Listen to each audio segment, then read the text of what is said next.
കാക്കനാട് സ്വകാര്യ ബസ്സുകളുടെ മിന്നൽ പണിമുടക്ക് മോട്ടോർ വാഹന വകുപ്പ് തുടർച്ചയായി പരിശോധന നടത്തുന്നതിലാണ് പ്രതിഷേധം. അനാവശ്യമായി പിഴ ഈടാക്കുന്നുവെന്ന ആരോപണവും ജീവനക്കാർ ഉന്നയിക്കുന്നു. യാത്രക്കാർ ദുരിതത്തിലാണ്. ഷാബാസ് അഹമ്മദ് നമുക്കൊപ്പമുണ്ട്. ഷാബാസ് അഹമ്മദ്, MVDയുടെ പരിശോധനകൾ കർശനമാക്കിയിരുന്നു, അതോടൊപ്പം തന്നെ പിഴയും ഈടാക്കിയിരുന്നു. അതിലാണോ ഇപ്പോൾ ഈ മിന്നൽ പണിമുടക്ക്? എന്താണ് സാഹചര്യം?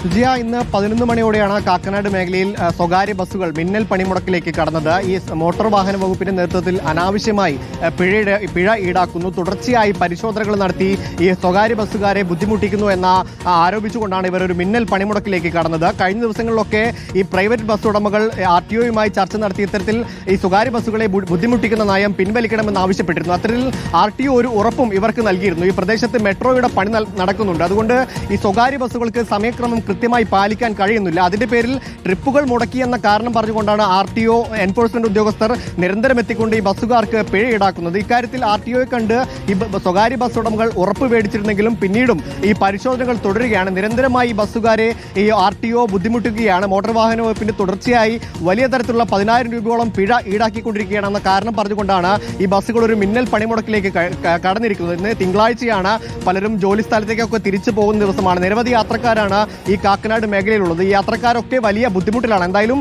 ഇക്കാര്യത്തിൽ ഈ അനാവശ്യമായി പിഴ ഈടാക്കുന്ന കാര്യത്തിൽ ഒരു തീരുമാനമാകാതെ ബസ്സുകൾ നിരത്തിലിറക്കില്ലെന്ന തീരുമാനത്തിലാണ് ഈ കാക്കനാട്ടെ പ്രൈവറ്റ് ബസ് ഉടമകളുള്ളത്. സുജിയ, വിവരങ്ങൾ നൽകിയത് ഷാബാസ് അഹമ്മദാണ് കാക്കനാട് നിന്നും.